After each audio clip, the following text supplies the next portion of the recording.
Hello, good morning. Welcome to Best Oral Presentations 1. I'm Graciana ALESSANDRINI. I'm a geriatrician in Argentina, and I'm going to present you the speakers of the talk today. The first speaker is Dr. Bomi CHOI. She is a research professor at the Institute of Symbiotic Life Tech at Yonsei University in South Korea. The title of her talk is Digital Technology Use and Social Isolation, the Moderating Role of Age-Friendly Environments. Following Dr. Bomi, Ms. Megan Davies is going to talk about opportunities for person-centered care at mealtimes, a tri-national rapid ethnography of resident experiences. Megan Davies is a fourth-year PhD student at the University of Basel in Maastricht University as a part of the Trans-Senior Network and Training Program undertaking her PhD Tri-National Ethnography Multi-Case Study of Quality of Life in Long-Term Residential Care. After her, Ms. Hua-i is going to speak about Let's Talk, a program to enhance the communication between different generations. She is the CEO of Yang Yen Foundation in Taiwan, a non-profit organization promoting self-healing concepts and practice to engage older adults towards healthy aging and aging gracefully with dignity. She is also a PhD student in educational psychology and counseling in National Taiwan Normal University. Following Ms. Hua, we are going to hear Dr. Xin MUNN. Dr. MUNN is an associate professor at the College of Social Work, John A. Hartford Faculty Scholar. She is a Fulbright Korea awardee and the lead author on Measuring Quality, Independent Assessment of the Florida Statewide Medication Managed Care Program Final Report.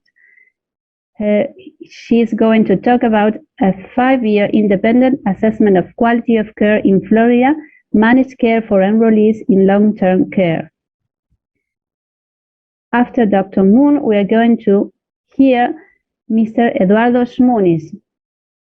He is an architect in Argentina, the director of Gerontological Habitat Research Center at the Architects Central Society in Buenos Aires, Argentina. He's an accessibility specialist, member of the work program Vision Third, International Union of Architects. He has written 2 books. One is titled Architecture and Nation, and the other one Accessibility for Older Persons, and many articles about these topics. He gives conferences and teaches on these topics in University in Argentina and Latin America and Caribbean. Finally, we are going to hear Dr. Hamid TENGKU ABDUL. She is a professor in gerontology and social policy, the founding director of the Institute of Gerontology in Malaysia, now known as the Malaysian Research Institute of Aging from 2002 to 2020. The title of her talk is Baseline Assessment for Age-Friendly City Taping Perak. We're now going to hear the presentations. Thank you. Hi, my name is Bomi CHOI, and I'm a research professor at Symbiotic Life Tech Research Center at Yonsei University, South Korea. Today, I'm presenting the research titled Digital Technology Use and Social Isolation and the Moderating Role of Age-Friendly Environments. And here is the acknowledgement. The present age is experiencing 2 contrasting phenomena. One is the technology development, also known as gerontechnology, for reducing social isolation among older adults. And number 2, we also are witnessing the lack of digitalization among older people, which is associated with a higher risk of social isolation. Among various contextual factors, this study focuses on the age-friendly community environments that might moderate the impact of digital technology use on social isolation. Developed as a WHO agenda, an age-friendly community is defined as an environment that promotes active participation among older residents in the neighborhood. So in an age-friendly communities, there might be more affluent social capital such as trust, reciprocity, collective efficacy, social cohesion, etc. And better access to digital technology and lower risk of ageism are also the distinct characteristics of an age-friendly community, which might promote active utilization of digital technology among older adults. Therefore, this research hypothesizes that the beneficial effects of digital technology use on reducing social isolation would be moderated by age-friendly community environments. Moving on to the methods, the data was drawn from 315 older adults who are 65 years or older and participated in an online survey. The independent variable digital technology use was measured and aggregated by the frequency of independent use of these digital technology in 4 areas, such as in primary, cultural, economic, and public areas. The dependent variable, social isolation, was also measured and aggregated with 11 questions asking perceptions about confidence and loneliness. And the moderating variable, age-friendly community environment, reflects the subjective evaluation of one's community in terms of physical, service, and social-cultural aspects. And a linear regression model was performed with SPSS process macro, and after analyzing regions of significance with Johnson-Neyman plots, a simple slope analysis was conducted. And moving on to the result, the first one is a table. Table 1 presents the results of linear regression analysis. You can see the results of the confounding variables. And after controlling for the socio-demographic and health variables, you can check the interaction term between technology use and age-friendly environment is significant. So we performed the Johnson-Neyman plot to check the reason of significance. So this plot showed the effect of digital technology use was significant when age-friendly environment is less than 2.44 here, or above 4.05 out of 5 Likert point scales.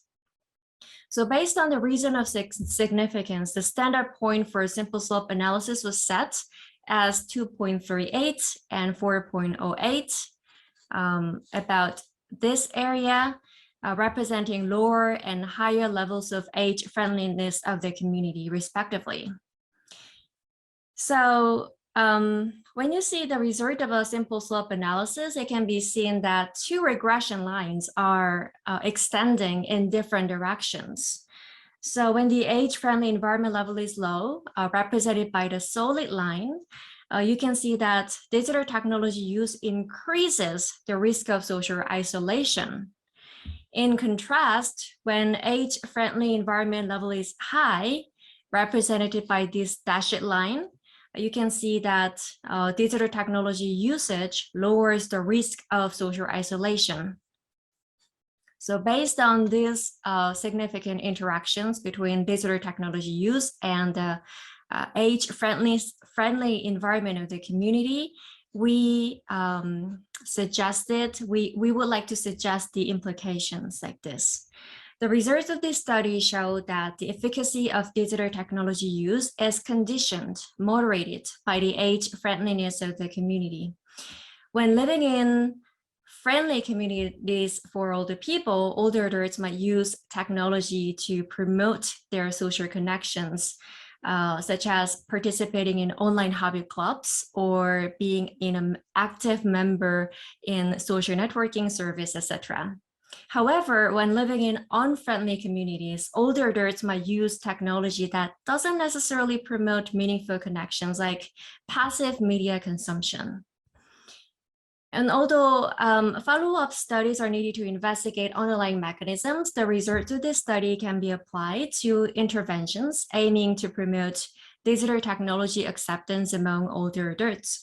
For example, practitioners can conduct surveys on how older adults perceive the age-friendly environments of their community when intervening in their digital technology acceptance.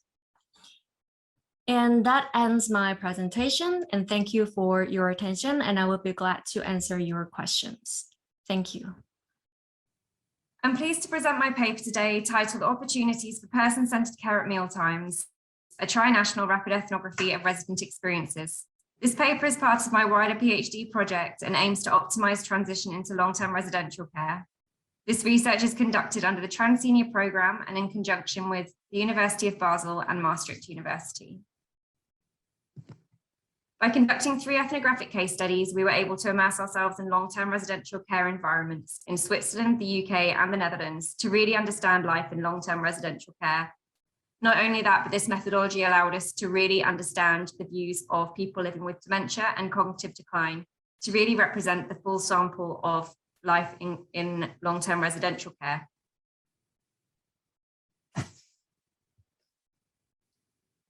We had intended on a longer ethnographic study in each location, but as data was collected during the pandemic, we opted to move to a rapid ethnographic approach, which allowed us to collect rich data in a more condensed timeframe.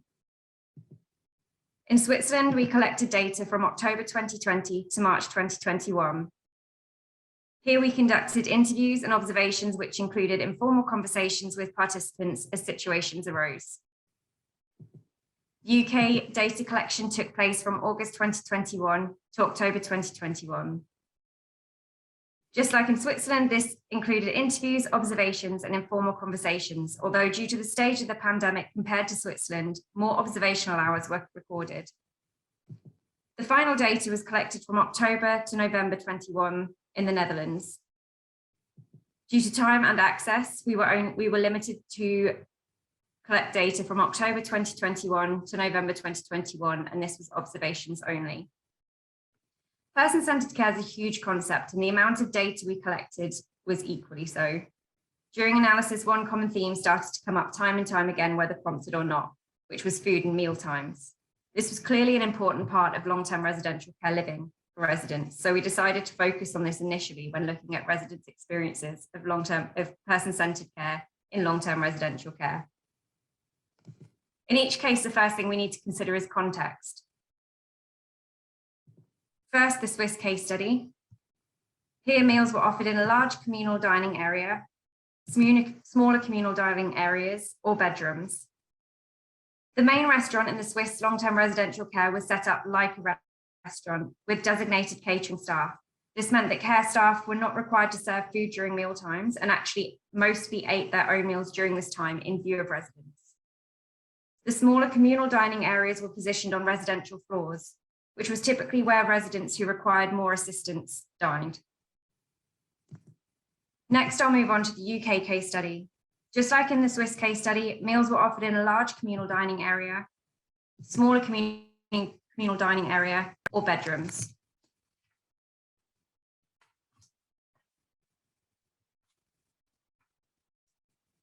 Finally, we have the case study in the Netherlands. As with the other 2 case studies, there was a main communal dining area, and residents could also eat in their bedrooms or a small dining area, which was situated on residential floors. Several themes became apparent while analysing data from each of the 3 case studies. Listening to and implementing resident choices, enabling residents to help or care for themselves and others, knowing the person in the past and the present, and providing individualised care in a communal setting. Firstly, I'd like to discuss listening to and implementing resident choices. Choices were available for residents during meal times in each of the 3 case studies. However, residents weren't always involved in choices available, and certain restrictions such as dietary requirements restricted the implementation of choice.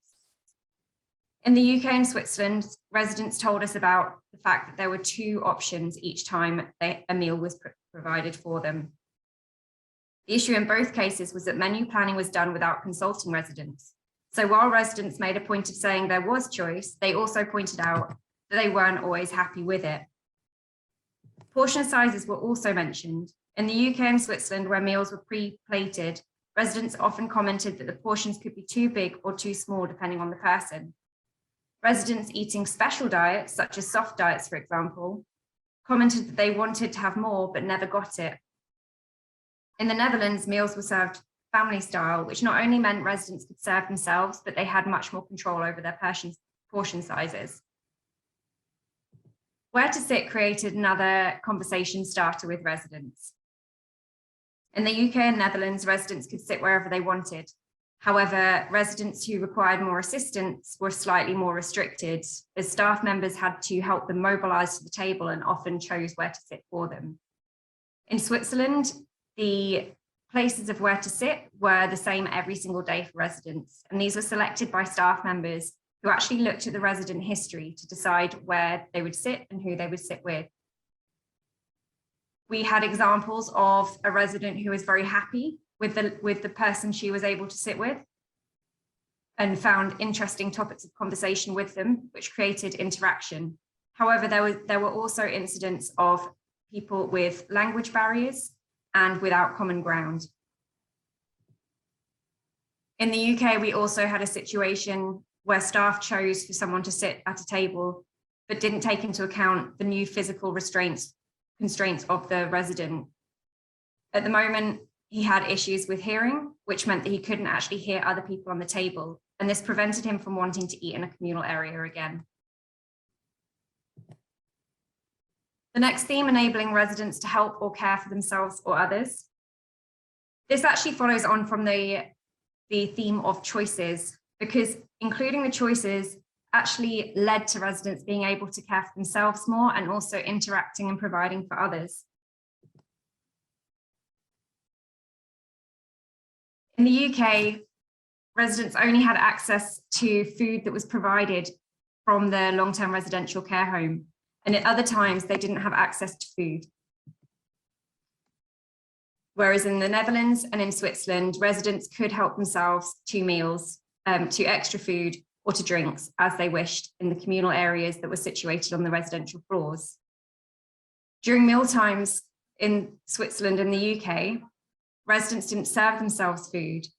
However, in the Swiss case, they were able to serve themselves drinks as they wished, whereas in the UK, this was also restricted. In the Netherlands case study, it was completely the opposite. Residents could serve themselves food, and this actually led to them helping other residents and taking it upon themselves to make sure other residents had extra helpings, had drinks, and it encouraged interaction between the residents. The next theme is knowing the person, past and present. To successfully deliver person-centered care, it's really important to know the whole person, which includes who they were prior to moving into the long-term residential care home, as well as who they've become since moving in. In the UK and Swiss case studies, we were told this was factored into the resident menu planning, although residents themselves were not involved in this. At times like this, it led to residents being unhappy with the choices they were offered. Other resident history was also important to know. Some residents preferred to eat alone because they had done so for 30 years. Some residents were glad of not having to cook or clear during meal times, but others wanted to be able to help. Some residents had previously preferred to dine with others, but now found it challenging for physical reasons, such as the hearing impairment I mentioned previously. And some found it more challenging because of things like false teeth, which made them feel self-conscious. Some residents enjoyed the company of others, but found it more difficult to share a table with them if residents reacted to them spilling, which made them feel self-conscious in themselves. The final theme is providing individualized care in a communal setting. This is really the overall theme that all of the others lead to. Because in each case, when you're looking at person-centered care, you're supposed to look at the individual and make sure the care is tailored to them. But the problem is you're also trying to serve a community, and you have to take into account every other person in the place. In the UK, for example, where there were staff constraints due to the fact that care staff actually served the meals as well, there were issues with meals being served later and people waiting. There were issues with care having to be provided at the same time as meals being served, which meant that staff had to ask residents to wait for the care. In addition, things like residents being able to mobilize and help assisting them with mobilization. We had an incident with one lady who wished to mobilize herself to the table, but unfortunately, because staff were trying to find the most efficient way to get all residents to the table rather than waiting, this lady was not able to mobilize herself, and actually often, even though she preferred to walk, opted for the wheelchair because she didn't want to hold staff up. We observed this as well in Switzerland, and it does seem to be the residents that require the most assistance that end up being the least person-centered in these situations. We observed one resident who needed full assistance with mobilizing, and she had to wait for some time to be able to go to the dining area downstairs, even though her meal was ready for her. In conclusion, there are opportunities for person-centered moments during the mealtime experience. There are times when this is taken, and there are times when the opportunities are missed. The main issue is that people are still trying to perform individualized care in a communal setting, and it's hard to look at a person as an individual and as part of a community. And we need to take this into account and look at where we can provide person-centered moments to make these opportunities happen. Thank you very much for your time. Hi, everyone. My name is Hua-i from Taiwan. It's my honor to present in the IAGG 2022. Today's topic is about Let's Talk, a program to enhance the communication between different generations. And the objective of the research is to design an intergenerational communication intervention program we call ICEP for older adults and youth, and we examine whether the program is effective to redress the ageism. Ageism is everywhere. According to the WHO's recent study, 1 in 2 people worldwide are ageist, especially against older people.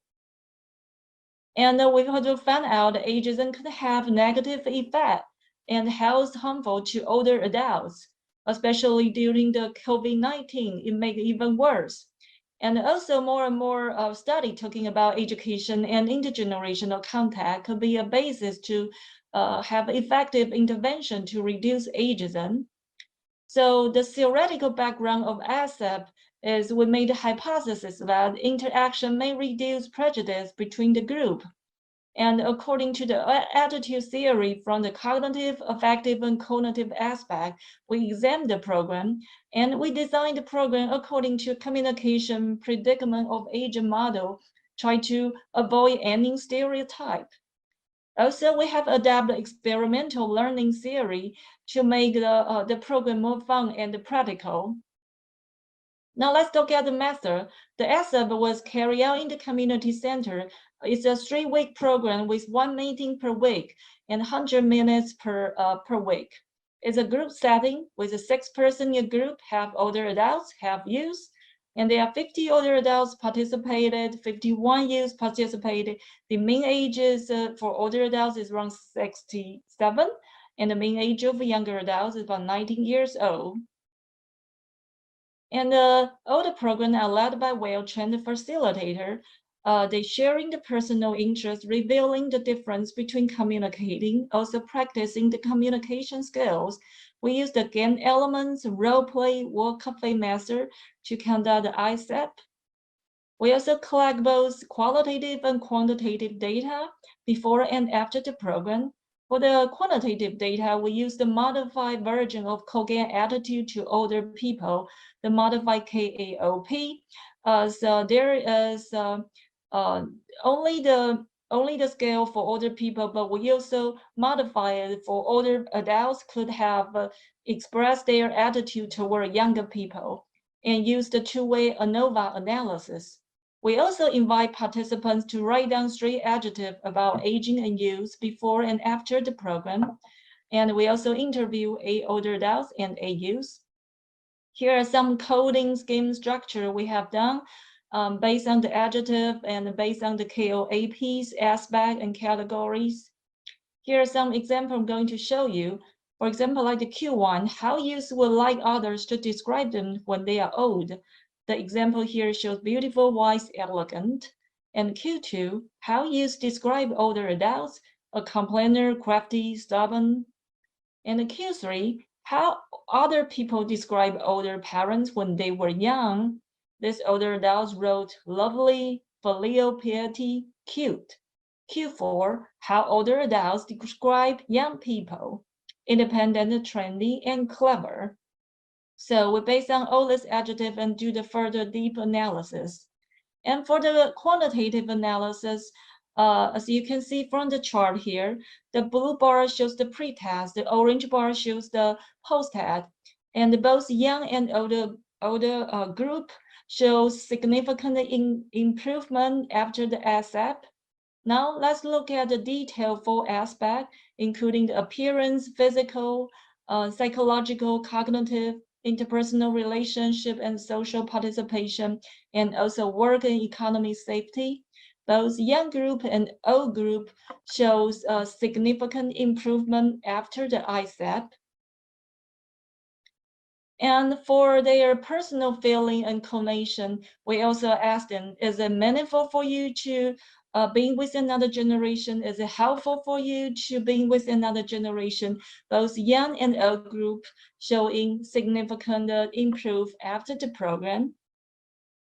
And also we asked them about behavior change. After the program, do you prefer to increase your time to be willing with the other group? And both are showing significant increase on the time as well.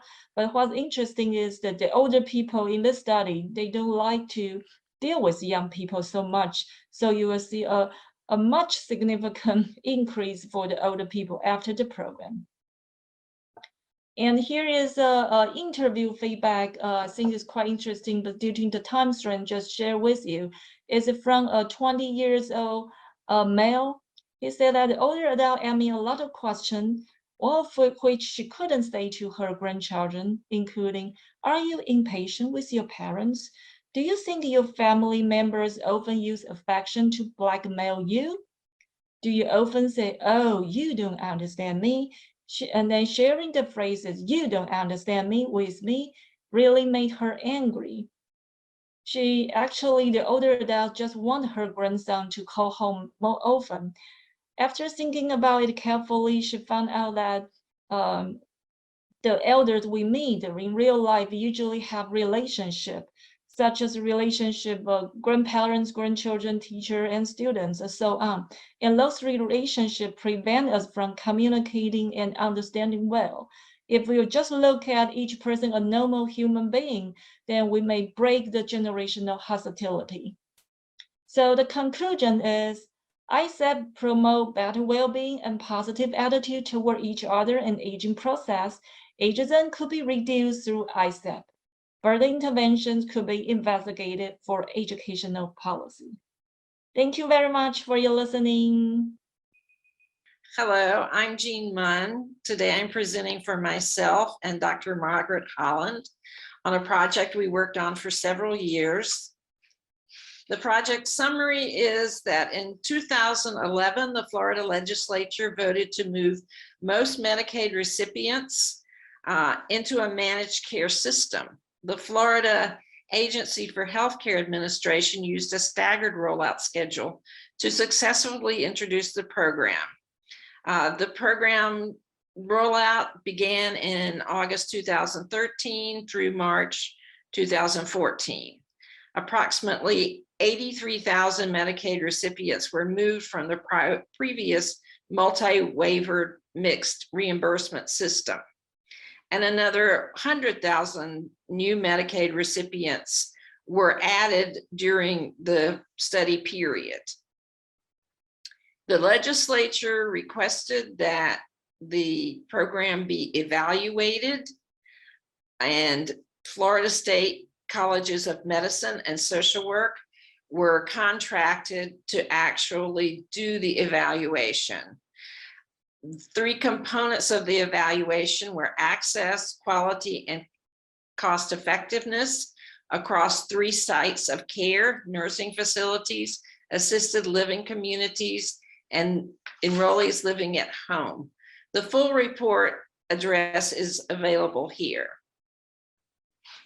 We looked at research question 1, which is, are long-term care facilities effective at achieving positive health outcomes?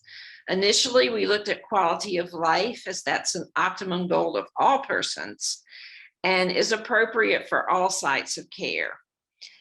We did see that over the period of time, home-based enrollees indicating they were very satisfied decreased from 8% to 5%.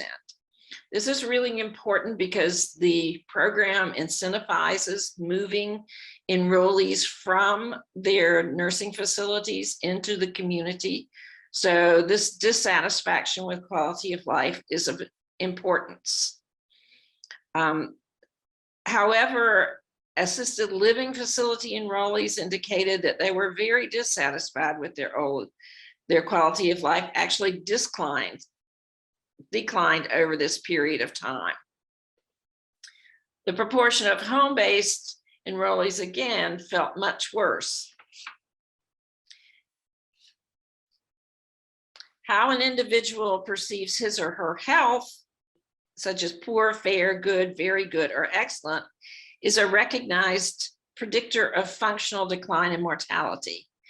This evaluation examined whether perceived health status changed over the evaluation period, irrespective of site of care. There were modest decreases in descriptions of good and very good self-reports, with modest increases in reports of excellent health. These data do not include nursing facilities. While pain is a common symptom experienced in older adulthood, and pain management does not seek to ameliorate all pain, pain should be treated when it is moderate or severe. Moderate and severe pain indicates that the pain experienced by enrollees interferes with their daily lives. This slide shows the counts and percentages of moderate and severe pain in nursing facility enrollees. The proportion of enrollees experiencing moderate or severe pain actually decreased over the 5-year observation period, from 41% in 2015 to 38% in 2019. Older adults, especially frail older adults, are at risk of dying from complications of influenza and pneumonia. To combat mortality associated with influenza and pneumonia, vaccinations have been developed and administered for these diseases. This slide shows the counts and percentages of vaccination records among nursing facility enrollees.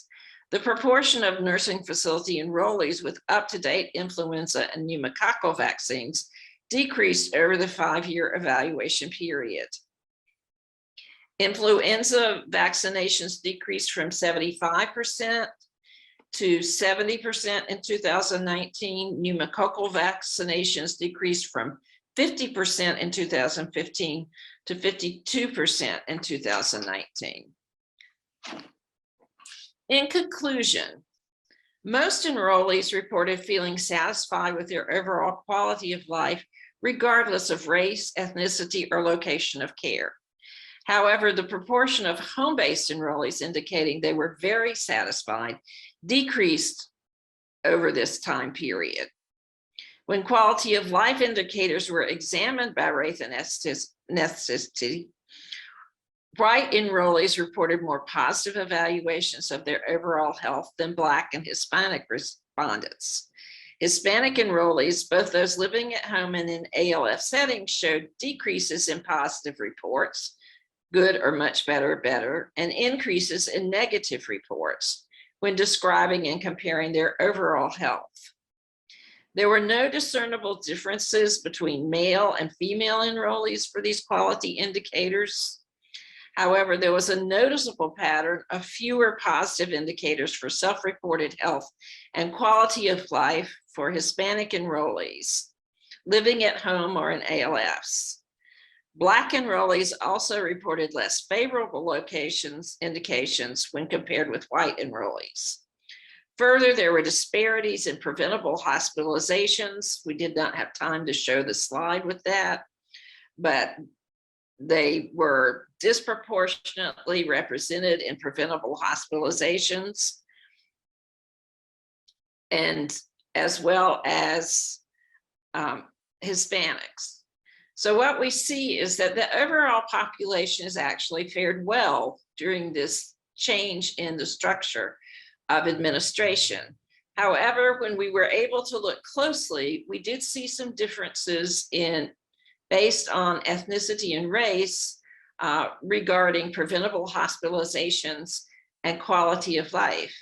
We also found that those living at home did present more dissatisfaction throughout the progress of the program. Thank you very much. I would like to acknowledge that this was a team effort, that our part is specific to quality, but the overall report does include both access to care and cost effectiveness. I hope this information is helpful. Buenos días. El aumento mundial del número de personas mayores y de su esperanza de vida es un gran triunfo de la humanidad, pero ello tiende a elevar las posibilidades de discapacidades y dependencias. La discapacidad se presenta con mayor incidencia en los estratos sociales más bajos. Discapacidad y pobreza van de la mano y el riesgo de ser pobre en la vejez es elevado, especialmente para las mujeres. El envejecimiento poblacional es muy acelerado en América Latina y el Caribe, en contextos de pobreza y creciente urbanización. El 85% de la población es urbana. Las urbanizaciones existentes, así como las nuevas en general, no tienen en cuenta las necesidades de las personas mayores en cuanto a la calidad de los espacios que ellas habitan. Las personas mayores son mayoritariamente urbanas. La velocidad del aumento de la esperanza de vida supera ampliamente al de las obras necesarias para el hábitat de las personas mayores. El hábitat comprende básicamente las viviendas y los edificios para distintos usos, el espacio público y el transporte. Para las personas mayores, sus viviendas representan un valor muy alto en cuanto a su identidad, sus recuerdos, su futuro y su pertenencia barrial. La vivienda figura entre los condicionantes de la salud en el informe del Dr. Mark Lalonde, ministro de Salud de Canadá, en 1974. La Organización Mundial de la Salud plantea que las personas mayores deben seguir viviendo en sus propios hogares dentro de sus comunidades. Esto implica urgentes mejoras en el hábitat en general y en sus viviendas en particular para mejorar su calidad de vida. Hemos investigado sobre viviendas de interés social para poblaciones de escasos recursos económicos que viven fundamentalmente en los denominados barrios populares de Argentina, desde una perspectiva de curso de vida y desarrollo sustentable. Por esto último, no se puede analizar el tema sin tener en cuenta no solo las capacidades funcionales de las personas mayores actuales, sino a las próximas por venir. La prevalencia total de discapacidad en Argentina es del 10,2% en hogares urbanos y la discapacidad motriz en ellos es del 25,2%. La discapacidad motriz de las personas de más de 65 años en Argentina es del 30,2%, siendo la más prevalente entre todas las discapacidades. La Argentina aún hoy se destina un cupo de viviendas de interés social accesibles de entre el 5 y el 10% de las mismas para personas con discapacidad y personas mayores que requieren accesibilidad, ubicadas en las plantas bajas de los conjuntos habitacionales o viviendas unifamiliares. Esto no es adecuado dado el aumento de las personas mayores y de las discapacidades. La accesibilidad es la condición espacial y especial donde se han eliminado barreras que impiden estar o circular con seguridad y confort a todas las personas independientemente de su edad, género y condición físico-mental. Existe también un grado menor de la accesibilidad que es la adaptabilidad. La disposición número 34 del año 2005, aún vigente, del ex Ministerio de Planificación Federal de Argentina, dice que el 100% de las viviendas sociales deben permitir adaptabilidad, por lo menos en una habitación y en un baño, para personas con discapacidad motriz. Esto está en línea con la Convención Internacional de los Derechos de las Personas con Discapacidad y con la Convención Interamericana de Protección de Derechos de las Personas Mayores, a las que nuestro país ha adherido. Esto ratifica nuestra posición en contra de los cupos de vivienda antes mencionados. Cerca del 75% de las personas mayores viven en casas individuales de más de 70 y hasta 100 años de antigüedad, sin accesibilidad desde su origen, con deterioro y sin mantenimiento. Presentan humedades en paredes, pisos y techos, generando hongos que producen alergias y problemas respiratorios. Su baja calidad favorece el desarrollo de enfermedades endémicas que potencian la discapacidad. También influyen las ubicaciones de viviendas para personas mayores en bordes de ríos, que ante inundaciones provocan serios problemas hasta ocasionar muertes, cuando no infecciones si son cauces contaminados. Un mal hábitat afecta a la salud. Nuestro análisis entró en los proyectos del año 2016 de los institutos provinciales de vivienda de La Rioja y de San Luis, Argentina. Un equipo de arquitectos y gerontólogos realizó un análisis de las mismas para hacerlas accesibles o adaptables, ya que no lo eran en los proyectos originales. En cuanto a costos, se demostró que el aumento de superficie para hacerlas accesibles o adaptables era inversamente proporcional al aumento del costo del metro cuadrado. Desde lo cualitativo, contar con accesibilidad o adaptabilidad, por ejemplo, con medidas suficientes para circular y girar con sillas de ruedas, es básico para garantizar seguridad física y psicológica a las personas mayores con discapacidad motriz. Las caídas, hechos previsibles en la vida de las personas mayores, las posibles discapacidades y dependencias, traen aparejados elevados costos en los subsistemas de salud, el público, el privado y de las obras sociales sindicales, así como para los afectados y sus familiares. La Organización Mundial de la Salud indica que el 70% de las caídas de las personas mayores se producen en sus hogares, el 30% restante en el espacio público y en el transporte. En la mayoría de los casos de discapacidad, y más ante la dependencia, una persona, por lo menos del grupo familiar, se dedica a los cuidados del familiar que los necesita. Estos cuidados los hacen mucho más las mujeres que los hombres. Las caídas son hechos previsibles en la vida de las personas mayores. Su importancia deriva de las graves consecuencias que suelen tener. Estas implican para las personas mayores, sus familias y para la sociedad elevados costos personales, psicológicos y económicos. Un gran número de ellas son evitables con accesibilidad y adaptabilidad en el hábitat. Nuestras conclusiones fueron: los habitantes de las viviendas de interés social, es muy probable que no tengan posibilidades de hacer las adecuaciones necesarias en ellas, por no ser ni accesibles ni adaptables ante la discapacidad y la dependencia. Muchas personas mayores que viven en esas viviendas no han podido y posiblemente no podrán cambiar sus lugares de residencia por distintos motivos socioeconómicos, dado un entorno de pobreza, falta de reposición y de mejoras del parque habitacional, que no aumenta con la velocidad y calidad necesaria ante el crecimiento y el envejecimiento poblacional. Por estas causas seguirán envejeciendo en ellas y así la discapacidad, la posible dependencia y no tener accesibilidad o adaptabilidad en sus viviendas los expondrán a graves situaciones. El Estado Nacional es el único productor de viviendas de interés social a través de los institutos provinciales de vivienda. El Estado ve a este tema como un asunto particular, solo apuntando a lo cuantitativo sin considerarlo íntegramente dentro del hábitat. El parque habitacional argentino es obsoleto, ni accesible ni adaptable las más de las veces, de baja calidad y con hacinamiento. Esta baja calidad del hábitat, junto con algunos factores intrínsecos del envejecimiento, la discapacidad y la dependencia, más otros factores como los ambientales y las barreras arquitectónicas, urbanísticas en el transporte y en la comunicación, implican menor calidad de vida y elevados costos personales a las personas mayores con discapacidad motriz, a sus familias y a los sistemas de salud. Muchas gracias. Hello and greetings from Malaysia.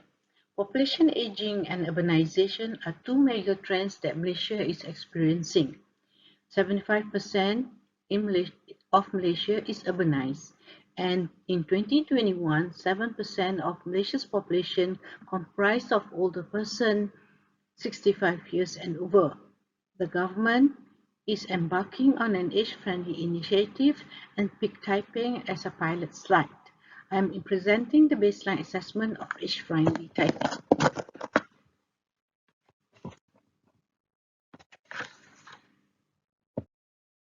Perak used to be the most populous and wealthiest state in pre-independent Malaysia, with an oil and tin mining economy.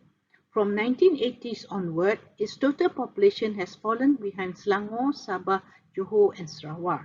And if you look at this Perak population in the two census areas, in two census years, you can see that there's a lot more of dark coloring where the population of older person is emerging. UNDP Malaysia and the Ministry of Women, Family and Community Development commissioned UPM to conduct a study to develop a local action plan for Taiping to create an environment that is child, elderly and disabled friendly. The project was launched by our First Lady, Deputy Prime Minister, cum Minister of Women, Family and Community Development. Taiping Municipal Council applied to be part of the global network of age-friendly cities and communities on the 10th of September in 2019 as an initial commitment to the age-friendly agenda. 5 major activities were carried out for our baseline assessment of Taiping, Perak. This review was conducted to compare several cities in the world to get the general concept and construct. Focus group discussion was done to identify the issues and challenges in Taiping to become age-friendly. Online survey was also conducted to get the issues from the opinions from the public 18 years and over. And in addition, we also did site observation on 12 selected locations so that we can know what is the issues at the local level. And in addition, we also did public consultation of over 120 short interviews at various public locations in Taiping conducted by our colleagues from the INET organization. These activities gave us the ideas and issues that are faced by the local people of Taiping to become an input. Our research shows that the perceived age friendliness of Taiping is moderate, 53.5% out of 100 score, using a 20 items like 5 points like a scale. An average mean score of AFCC domain is highest for communication and information, with a mean of 3.8 and a standard deviation of 1.2, and the lowest was for community support and health services with a mean of 2.2 and 0.7 as standard deviation. Older respondents recorded a lower perception of age friendliness in terms of civic participation and employment.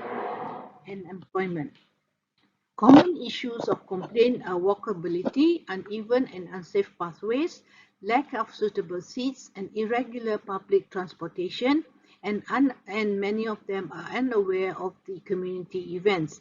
In general, the respondents consider Taiping as an excellent to good places to grow old in.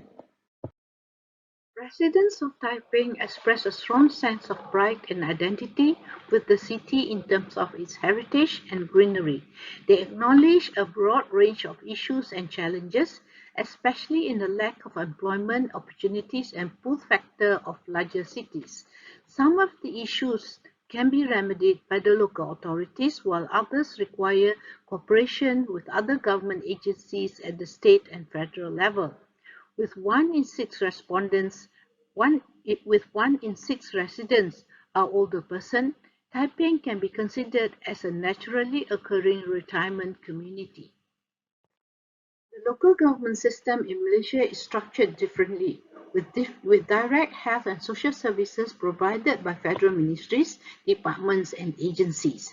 The baseline assessment helps the local population and municipal council to identify and prioritize their needs, from a range of basic issues, public sanitation and hygiene, to a more idealized vision of development, especially in a post-pandemic age.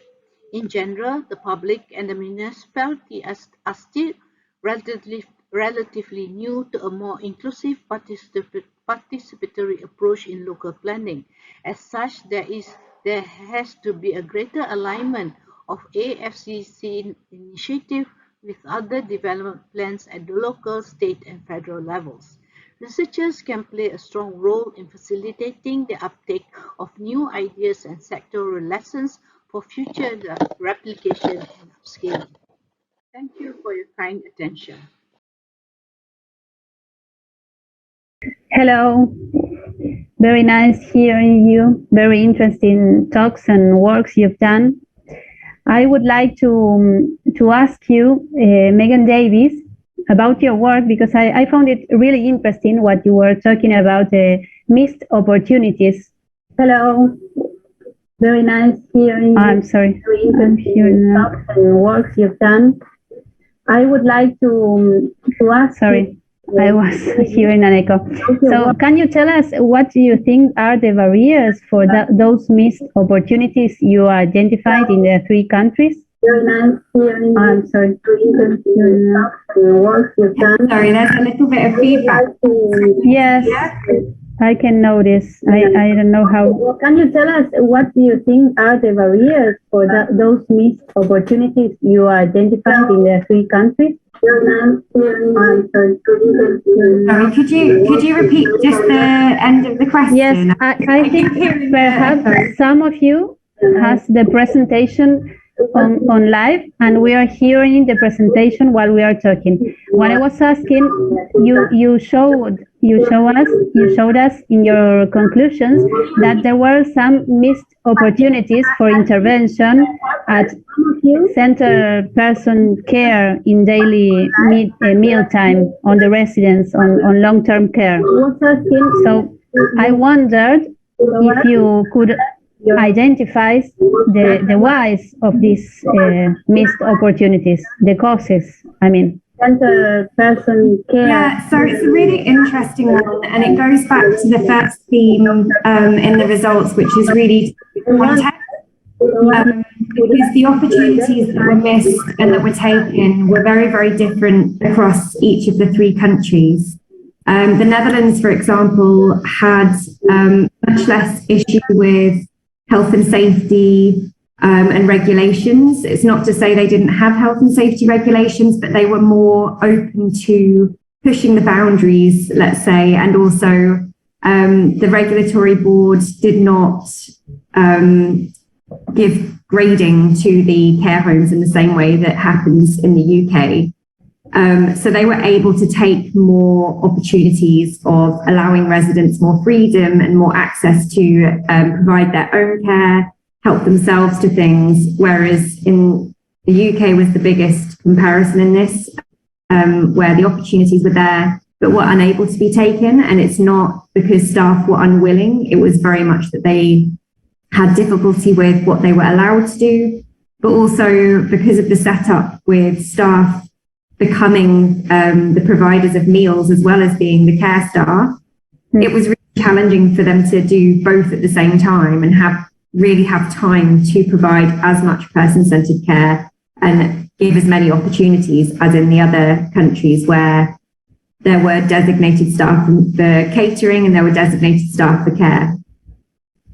Interesting. Thank you. Ms. Bomi Choi, I wanted to ask you about your ICIP program. I was hearing it and I thought it should be interesting to practice or to take this program you made to other countries. Have you thought of the possibility of making this program of integrating communication between youth and elders to diminish ageism in other countries, like in Latin American countries, or have you thought about experience, or do you have any experiences in other countries? I'm afraid that presentation belongs to Dr. Hua-i. I'm sorry. Yeah, right. I'm sorry. I confused your presentation. My presentation was It's about technology. I'm sorry. You talked about technology. That's right. My mistake. I'm sorry. You talked about technology, and I found it really interesting, your conclusion that when the environment is not friendly, people tend to use technology, but not for engaging or not for engaging with others, but just to spend time, no? Right. That was really interesting, because one would think that if you don't have access to, I don't know, to other people, technology would be a means of communicating with each other, but you found the opposite. How do you explain that observation? How could you explain that observation? What do you think about it? When you analyze the main effect of the digital technology usage, many geron technology research, most research emphasize the beneficial effects, only the beneficial effects of digital technology. But when you only examine the main effect, you cannot cover or elaborate on the heterogeneity of the effects. So that was the main point of our research. And when I also covered some part in my presentation, but when you live in the lower level of age-friendly communities, there are higher risk of ageism. So active communication with other residents might be more difficult for those residents. So I hypothesized that was the main reason for this diverging effect of digital technology use. But I think this mechanism should be analyzed in further research. Thank you. Thank you very much. Well, I want to thank you all for participating in this interesting presentations. We've learned a lot, and now we have to close because we have run out of time. So thank you very much, and we'll see you in other conferences. Goodbye. Thank you very much. Bye. Thank you.